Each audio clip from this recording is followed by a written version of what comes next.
Don't judge the background here. I'm renting a room in my buddy's. I think this used to be his mom's room. I literally was living out of a suitcase and just shit everywhere. I think schools are hiring us to come in and get the kids excited, pump them up, and then give them a positive lifestyle message, either being anti-tobacco or setting goals, staying in school, anti-bullying, which, to be honest, is a really tough subject. I still struggle with it, growing up with a dad that was like, hey, somebody's picking on you, you got to stand up to them. Most of the stuff, if you go back and look at most of the stuff, sorry for this, because I'm going to end up broke and I'm going to end up frustrated. Our guest today is Jon Dowker. Jon has been riding professionally since 2000. Jon has become a key ambassador for the BMX community, and his commitment and love for BMX has taken him all around the world. Jon is also a podcaster. Originally from Peterborough, Ontario, in Canada, he currently lives in Philadelphia, where he owns the Freestyle Connection. The Freestyle Connection is a professional BMX stunt team spreading positivity through shows and schools, fairs, and events. Welcome to today's Bad Idea. Thanks, Connor, and nice to see you, George. Appreciate it. I'm excited. So, Mystic Negro, is your first name George? My first name is George. Okay, all right. I mean, we don't talk about you as George in passing, so... I mean, who? Oh, Mystic Negro. We got it. If you want, we can make something up. Like if you want something that's cooler, like he's got like a DJ handle or something like that. Just that's. Mystic Negro is pretty fucking cool. I thought so. We'll call you George. Yeah. But I posted a picture of a Dodge van on a racetrack the other day on Instagram, and I feel like it was. Oh, I don't remember who it was. They were like Dowker in 1997. Dude, have you seen the dajiban movement? Yes. I'm so such a fan. Yeah, I want him. I'm such a fan. When I have the means, dajiban. It's in my future. What attracted me to the BMX, particularly in North Georgia, I think there's a groundswell or kind of things happen where a genre of music happens, or filmmaking, or magazines, or any number of things. And when you're in the thick of it as a kid, particularly, you don't realize what you're in. Like you didn't suddenly there's 5 bands in your neighborhood, or there's a whole bunch of kids hanging out at the park or a bike shop, and it's a scene, right? But at the time, it's just you hanging out with your friends. And the way I've kind of come to understand, particularly BMX and skateboarding and snowboarding, which were for a long time really kind of fringe sports, like BMX is now an Olympic event. That's not a coincidence. We have household names like Shaun White and Ken Block. Like they became household names, and there was a lot of people who paved the way for those guys, and they weren't mainstream front and center. So I think these kind of origin stories are really interesting, and I think that's how I think it's just helpful because you don't really find the origins. People really explaining like, okay, this is how we got to this point. How did you get to know George? I'm not exactly sure the first time I saw George, but I'm sure he had a camera in hand. And I'm pretty sure Kent is like, hey, that's Mystic Negro. You need to know who this guy is. He takes great photos. He's an awesome dude. He loves BMX. He loves cars. I got the brief rundown from Kent Pearson. I remember the first time I met. I don't know if it was at Twilight or it was just the skate park or maybe just a jam. I can't tell you exactly what it is because it has to do with this. I don't know if you remember this, but it's a 9-tooth profile front sprocket. I won this at final exam jam. Okay. Because I knew that the Abubakar and Fufanu came from different strokes, and I won this. The take headband that I still use to this day when I cut the grass, and a box of monkey brains. Monkey brains was an oatmeal brand that sponsored the Freestyle Connection for a while, and I had a couple of boxes of monkey brains because I gave them some pictures from Final Exam Jam. And they sent me boxes of monkey brains as payment. Final Exam Jam was a flatland jam contest in Athens in a parking lot that happened at the end of the semester. Athens is where the University of Georgia is. And yeah, I went there. It was my first like BMX thing that I went to outside of Gwinnett. I took my camera up there and I took a bunch of pictures that ended up getting posted on Vital right when Vital started. That's really when I met like you and Kent at the time. That was when Sean asked me to start posting on ATL BMX, the news hub of BMX. And that was kind of when my involvement in Atlanta BMX started. That was the first time I met you, but we didn't really like talk much then. Didn't know anybody then. I was the fat guy on the K2 with the camera pack. So You and Rob Christensen on the K2s. Hey, don't take it personally. I think we were all just so amped to ride that's all we were focused on. Ride, yeah. you know. And those jams were epic.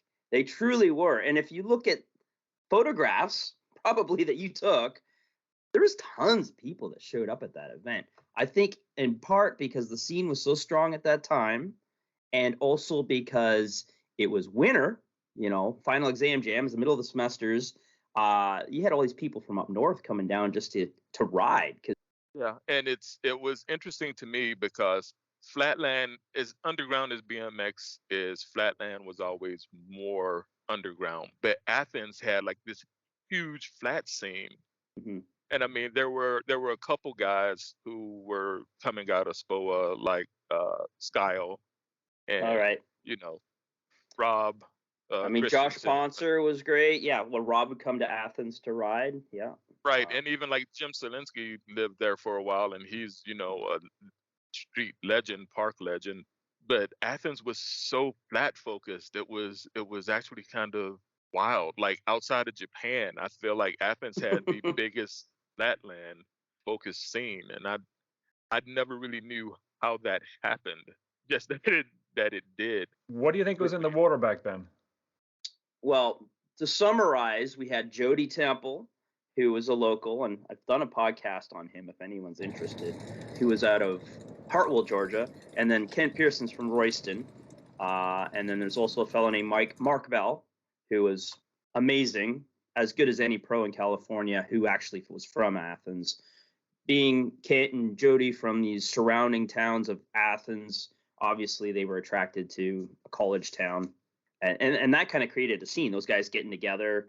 There's another guy, Jamie West, which you're probably familiar with, George from Savannah, and so Greg Overstreet was an individual that somehow made an appearance in Athens, Georgia, not realizing there's a BMX scene, but I think there was a Christmas parade where everyone would get on their bikes and ride in, and then Greg saw those guys, they got together, you know, it's all pre-internet, of course.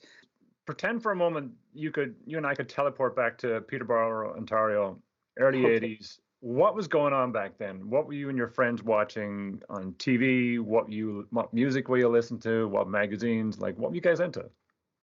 Well, Peterborough. Okay, so I think my town is probably very similar to most small towns in America. You know, Canada isn't that different. You say things a little differently, but I'm sure where you grew up was even more foreign. So I would say like most towns in Western societies, I think kids were getting into BMX and skateboarding in the 80s. I think it was a common thing for kind of the outcast kids to get involved. Either played conventional sports, hockey, soccer, baseball, football, or maybe you were identified more with like alternative scene, which, you know, punk rock music, and then, you know, of course, alternative sports, you know, things you could do on your own, which skateboard and BMX fit that. And my personal group, I don't think was a cool punk rock group by any means. I think we just were attracted to bikes. When those bikes came out and it was freestyle and the colors and the magazine covers, I mean, even if you didn't get into it, you probably thought it was pretty cool. Mm-hmm. And man, I took to it. I was into skateboarding a little bit, and then I saw BMX Action magazine on the magazine rack at the local grocery store. I saw Woody Itzen, who's a dick, by the way, but at the time he's riding a gold Hutch Trick Star, and he's doing something on a small ramp, and I was like, wow, that's cool. I'm buying that magazine. And over time you meet the other kids in your town. My town's probably 60,000 people at the time, maybe 100,000 people now. Man, it was so addictive. I guess with any young kid that gets into something, you get into music or you get into whatever it is you get into. That was that age for me. BMX was. I never looked back. I really was. So I don't know if that answers your question, but I do know that every time I talk to somebody our age and they come up to me at a show, they're like, man, I used to do this. One kid had a quarter pipe, we had a ditch and we all got together and we practiced in the cul-de-sac. And this happened everywhere. This is happening in New Zealand and Australia and Ireland, in South Africa and Canada and in South America. I mean, it was happening everywhere. It was a whole movement. And we're still seeing the residuals of that, I think. Unfortunately, it's kind of dying out here in North America, I think. But was there a local bike shop you guys hung out at? Like, what was sort of, was there a gathering spot that, for me, because like there was a local arcade and there was a bunch of us, and you kind of like you go by on a Saturday afternoon, all the BMX bikes will be outside, and we go putz around afterwards. We had a bike shop called Fontaine's that did have some freestyle bikes, and they had some parts that were just outrageously priced, and they would just sit there and collect dust. There's a set of flight cranks, I think, for $600 in 1985. Like they're probably still there. But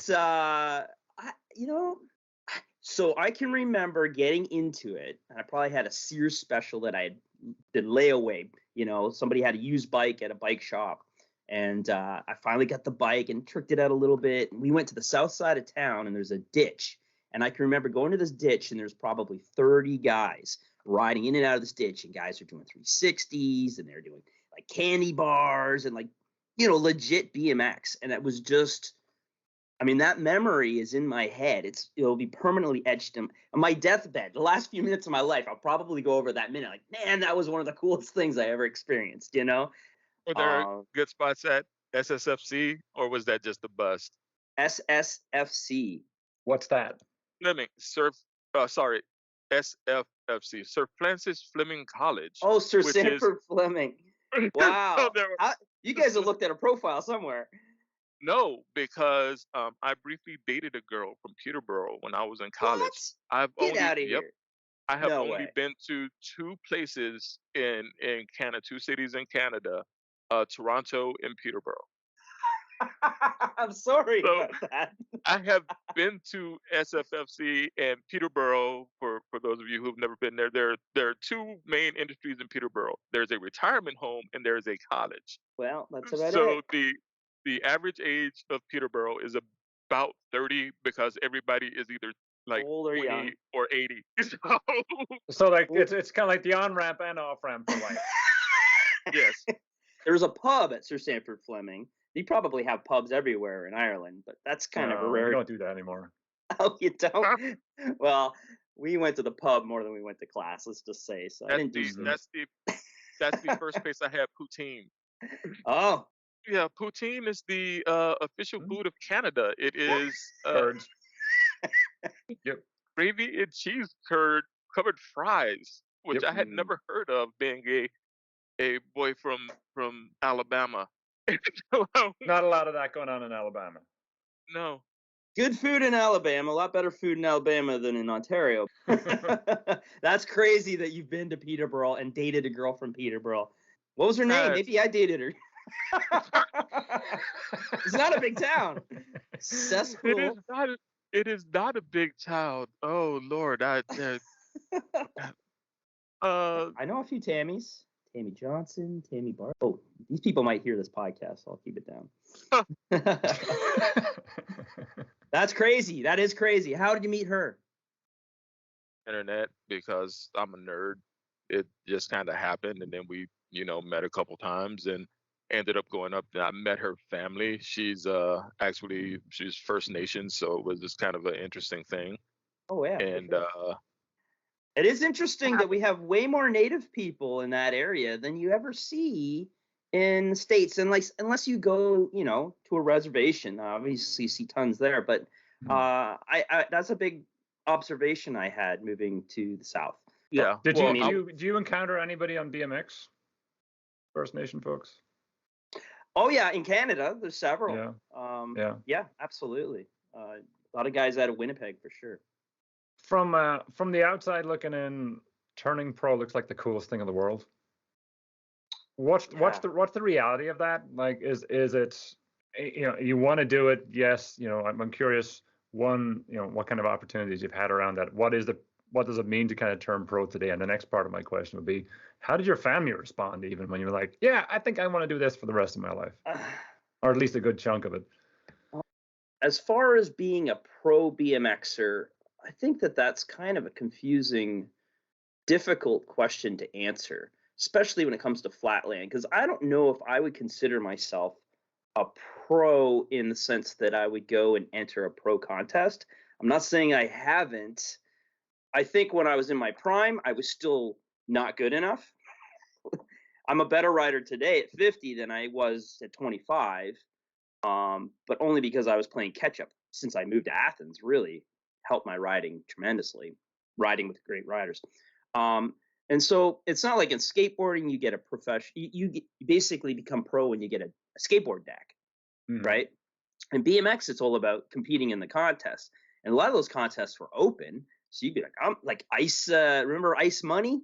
There was this guy from, I think he's from New York, and he would just enter pro flatland, pro street, and pro vert, and get annihilated. He was about as good a rider as you, Connor. Yeah, he was. I mean, he could do a few things, but he was kind of a nutcase. He would show up in a limo. He'd even have girls with him that I'm sure he paid. Maybe not. I don't know. And it was a scene, but he was a pro rider, or was he? So it gets kind of. I don't think BMX, especially flatland, was ever organized enough to really consider. And I guess I'm just speaking for myself. The only thing that makes me pro is that I do shows. I think I can honestly say that. Now, I'm definitely involved in the scene. I'm active. I have a podcast. I get asked to judge. I still ride hard. I try to put out edits. I don't think my riding's. But it's all about visibility, though. Like the fact that when somebody say hires the Freestyle Connection for an event, what do your customers typically look like? Are they looking for? Because I imagine, like, if I am an event organizer and I've got a slot, say I want to fill, whether I'm running a school or a church or whatever it happens to be, so much of what happens, the experience, I imagine, is not just what happens during the stunts and the ramps, stuff like that, but kids getting to meet the athletes afterwards, that part of it as well. Absolutely. So we're a professional performance is what we are, and we are 90% performing for schools or somebody that's looking for family entertainment. So we are definitely professional in considering that we are putting on a show.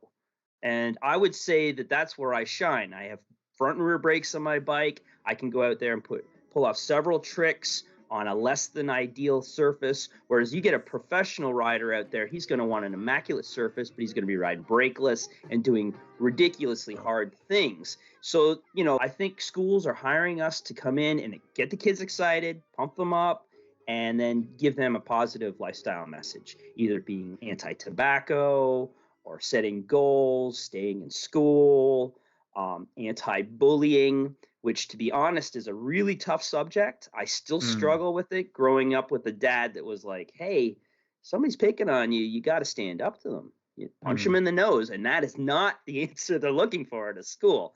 And I really think that this is the most important part of any BMX stunt show doing school assemblies, is the message to the current events that we're dealing with as a fractured society, and how we really need to realize that we've all come to this nation to be American, to essentially accept the same morals, to accept different cultures, different ideas, different beliefs, different lifestyles. Everyone really needs to come together, and that's what makes us strong. So the diversity of this nation is really what makes it great. We're strong united. When we're divided, we're less strong for sure. And that's kind of the direction that I take my anti-bullying message, because they always ask for an anti-bullying message, and I want it to be personal. I don't want to say something I don't believe in, and I believe in that. I believe that racism's some bullshit, right? I mean, we've had a lot of problems, a lot of growing pains. It's important that we accept the past, but try to move on and become better and learn from, previous events and, the previous country we had. We've only And that actually syncs up with what you just described. You said you're a better rider now at 50 than you were at 25. It's that constant, like, improving, iterating, trying to get better at it all the time. So philosophically, those two things do track. Yeah, and I think another thing, I may not say this in the show, but I think it's important to try to teach kids that, hey, you don't have to be the best at something, because really there can only be one person that's the best at anything, right? Sure. But as long as you're good at it and you work hard and you're a good person and you have decent personality and you're nice to people and you're respectful, those are the traits that are really going to allow you to be successful. Because sometimes the best at something doesn't mean that you're really you're setting yourself up for a great future. It's all these different attributes, all these different qualities that people really need to build character and to be successful in their futures. And that's kind of the direction or the message I like to try to convey. You're doing a good job, and you said something Eddie Fiola say. One of the problems with car culture is that we have all of these influencers with these billion-dollar supercars that nobody can ever have and nobody can ever relate to. And Fiola said once that, yeah, you can watch modern BMX riders go out there and they can do the most incredible things in the world, but he gets out and he does like the moonwalk, and it blows a kid's mind because it's accessible. Like a kid can see themselves doing a moonwalk. I was talking to Mitch Infinger this morning, and it was a dig. They posted video of a dude doing a nose wheelie to a tail whip up a nose wheelie up a mini ramp to a tail whip. And he was like, why aren't old BMXers incensed by this? This doesn't make any sense. Like, this should not be. And it's like, if I was a kid looking at somebody doing that, I don't know if I would have ever started, but looking at, Martin Aparijo do a curb endo even, that was something I could do. That was something that my friends could do. My friends can't do triple tail whip 360s. And I completely agree kids, with what you're saying right now. 100%. Yeah. That's and the the problem kids we're get experiencing. into it. Yeah. And if a kid gets into it with that as, oh, well, I have to know how to do a triple tail whip 360, they're going to obviously be crazy amazing, but there are going to be a lot of kids who are just like, no, that's not going to be a thing. But I'm going to get a but I scooter. mean, yeah, but as a 50-year-old dude whose bones no longer bend, they just break, just going out to a pool and carving is fun. Right. And I think that kids need to know BMXs or skateboarding even, because they're, kindergarten is doing 900s on skateboards now, that you can just go out to a park and carve a pool or jump down steps, and it feels great. And I think that everything is, in some ways, progress gets in its own way. And it's cool that there are people out there that can do these physics defying tricks. But like you said, there's only going to be one best. No, you're right, absolutely right. There needs to be more of a culture. Like, you could be a surfer just by catching a wave, and that's cool. That's rad.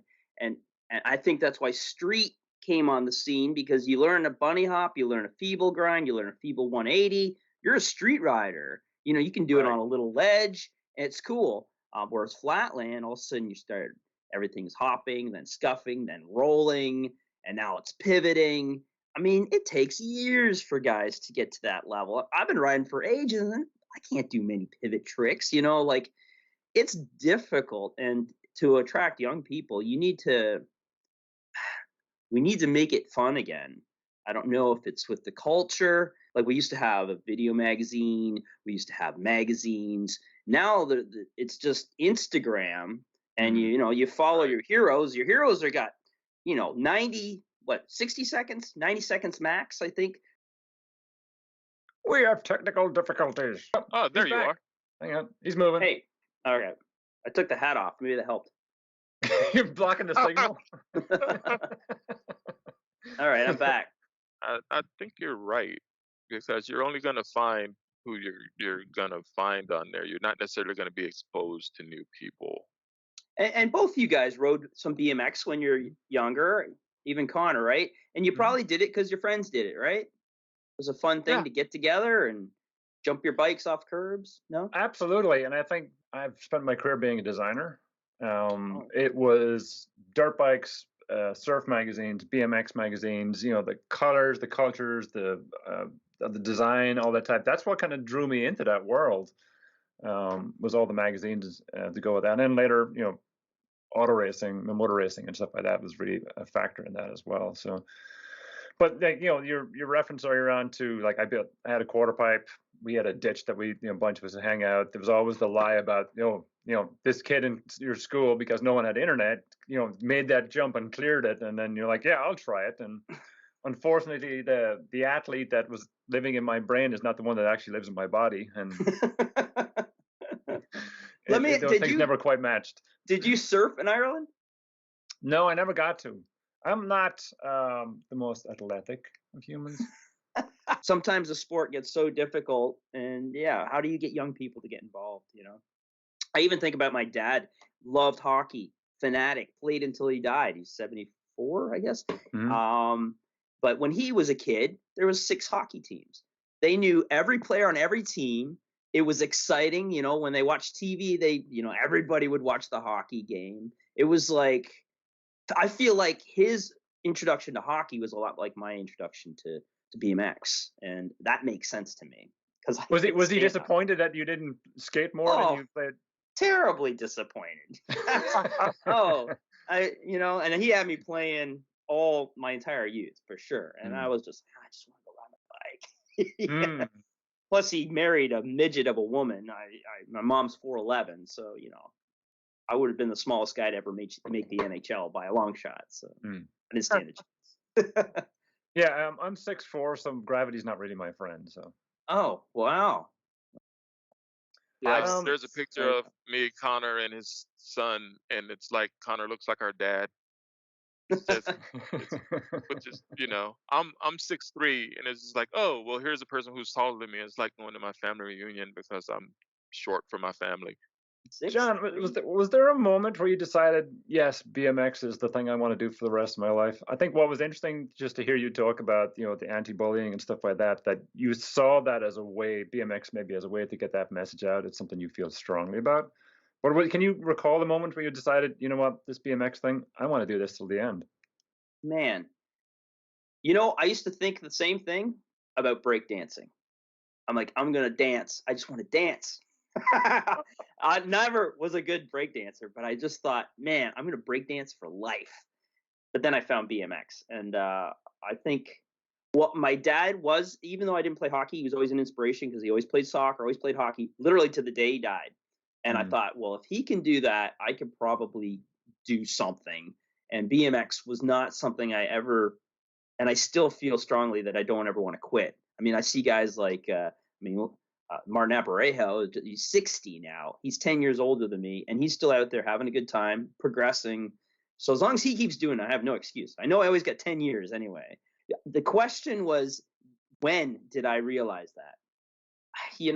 That's tough. I think I got an interview in was it Ride UK? I think it was, and they asked me this question, and they're like, "How long do you think you'll be riding?" I'm like, "Well, into my mid-50s for sure," and I'm almost there. And I think at that time I was like, I'm gonna ride forever. So that would have been when I was 25. Right. Well, I think we're seeing how far people can take it because most of the guys that are, the pioneers of the sport are at 60 now, right? So how would you classify BMX today? Like, where is it at? You said, yes, it's kind of fallen off the map a little bit, but there seems to be like some hot spots. There's definitely areas where it's alive and well. I think BMX is still pretty strong. I think it's established itself much like skateboarding.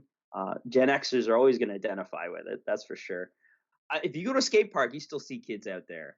But I think it's still strong. I think we're competing against kids on screen time. Like a lot of parents don't want to let their kids. I mean, you remember we be back home when the streetlights come on. I don't know if kids do that anymore. I rarely see kids just up and down the streets on their bikes.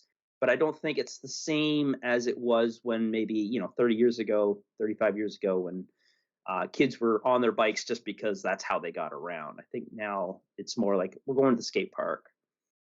There's an interesting theme from both your responses about how accessible BMX is. Like you look at all these like crazy tricks on Instagram, wherever you see them, and it's not really that accessible. And there's a kind of you mentioned like video games and phones and stuff like that, where you get you get that little endorphin hit, you get that instant gratification from an interaction. Whereas, the idea of like going out to a parking lot and just banging out hours of grazed knuckles and knees and elbows while you get something right, that's, there's certainly a correlation there that I think most kids, they don't need to necessarily do that. Well, I guess the nice thing about social media is that you can share what you're doing with everyone and get positive feedback. So in a way, you're sessioning with your friends, even if they live across another part of the planet. I certainly know that with flatland, because usually I'll ride by myself. In fact, I prefer to ride by myself, strangely. But then I can try to get something on tape or on video and share that and get feedback from my friends. So in a way, it's kept me going, and I'm sure kids are going through that too. So I guess it's not all negative. I will say that another positive with the social media thing is when we were kids, it was magazines and you didn't know how somebody did that. You saw Mike Dominguez do a no-footed can, and maybe they had a sequence for it, and it was 3 frames per second motor drive film. So you saw him take off, you saw both of his feet off the pedals, and then you saw him land. There was no real, but with video now, every time somebody posts something on Instagram, it's basically a how-to. That's true. And I think that does help with people learning stuff faster. On the other hand, there's a little bit of a flattening out of style. Like Fiola and Dominguez were very different style-wise. Mira and Bestwick were very different style-wise. But you see a bunch of folks who are doing, 1080s and double flares. There's only so much individuality you can have that, because there's really not many techniques that would allow you to do those tricks. And I think that that's what we lost. Like the educational value was really high, but the individuality gets squashed a little bit.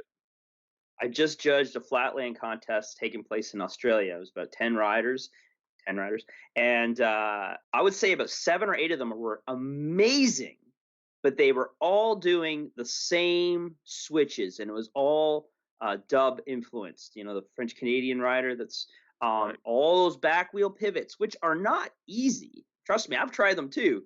But when you got 5 or 6 guys all doing the same combos and they're not really doing anything different, it sterilizes the sport. It just makes it a little bit unexciting for maybe an old timer like me. It just seemed kind of boring. I think that's probably comes from social media. When everybody's looking at the same stuff, you try to replicate, as opposed to when you were practicing in a vacuum with your friends, you invented stuff because you just kept pushing, and you weren't necessarily having all these other influences from Australia or wherever it happens to be.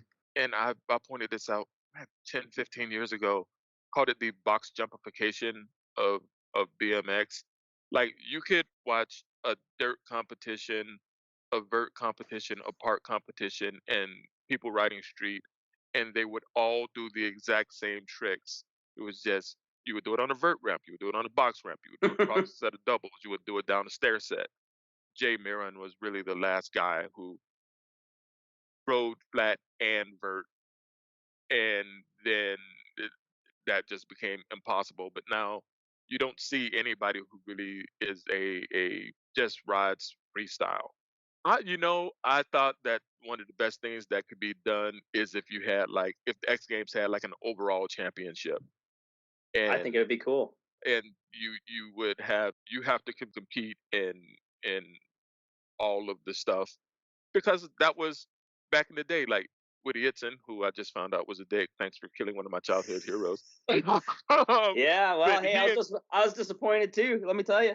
But he invented the 540 air. Yeah, Wilkerson and Fiola used to fight for the overall championship. Matt Hoffman used to ride flatland. He and Scotty Freeman. Scotty was mostly a flatlander, and Matt obviously is like the Jordan of vert. They would both ride the other one because there was prestige and sponsorship money in it, and that's gone. Everybody's super focused on being one thing. We have X Games to thank for that, right?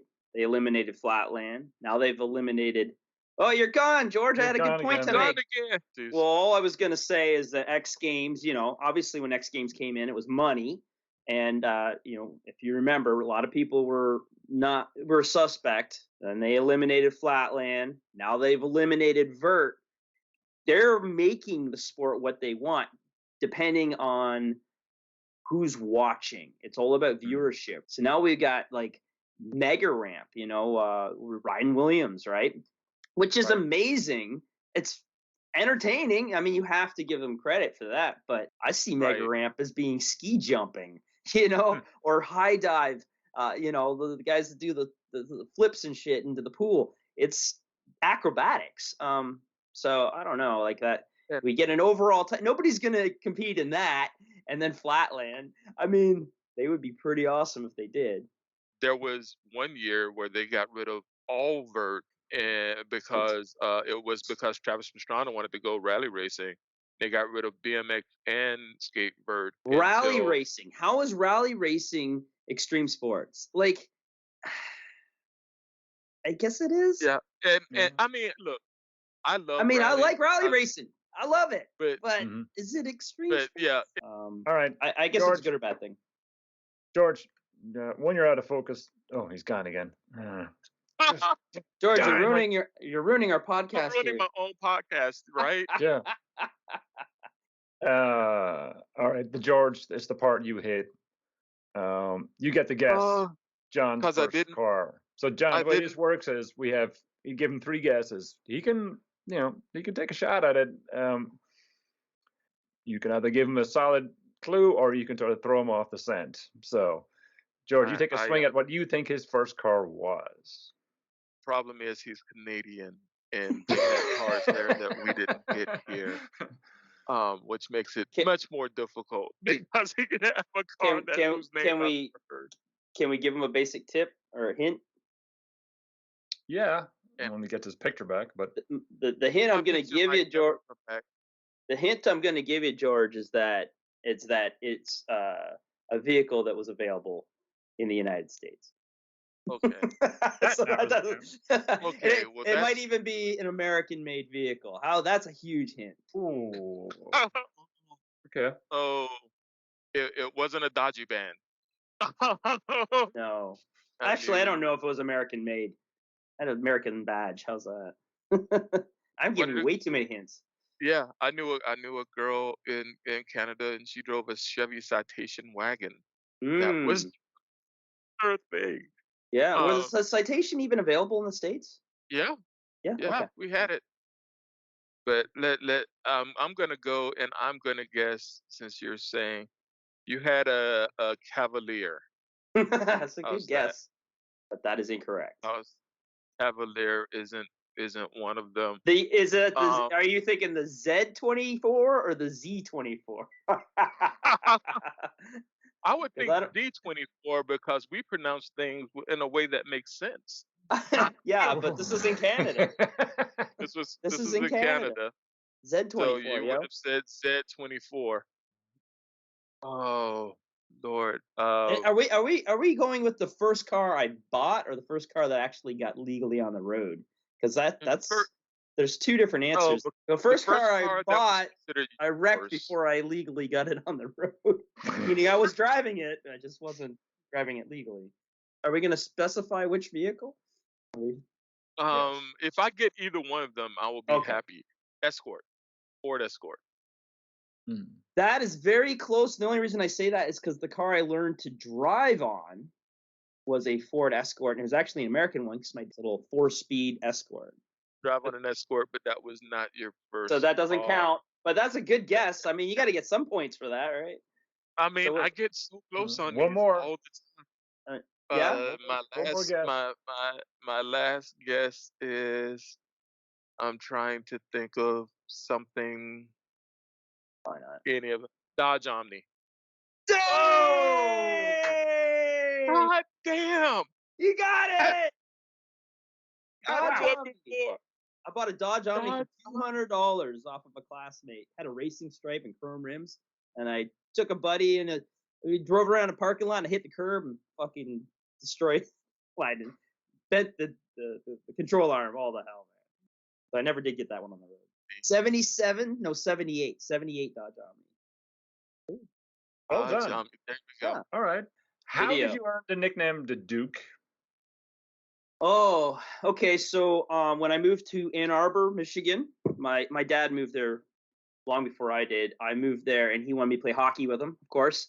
Mm-hmm. So I joined the men's league to play hockey with him. But I was still playing hockey like I was in Bantam hockey, you know, like me. And so I was elbows and sticks. I was like feisty. I was a little guy, but I'd always be an instigator, and I still did that with these old guys, and I'd get in fights with these old men. And so Dowker, I was always in the penalty box. Dowker became Duker, and you're Duker. And then my buddy Josh Evans, who's a flatlander from Michigan, great guy, I did a podcast on him. He would be Duker. You're the Duker. They're the Duke. So Duker became Duke, and he would always call me the Duke, and then it stuck. Nice. And yeah, the rest is history. Jon, thank you so much. It's been a pleasure to get to know you and chat with you a little bit today. Hopefully you had as much fun as we did. Maybe more. Maybe more. I will add all the references you added to your podcast in our show notes so that people can check you out and check out your podcast. And we'd certainly maybe love to have you back at some point. And, you know, maybe when you turn 60, we can still check in and see if you're still writing, because, you know, as you said, like a good wine, you just get better with the years. So aging like a fine wine. That's Ken Pearson's saying. Yeah. I really do feel honored to be a guest. This is it's good for my ego. Cheers.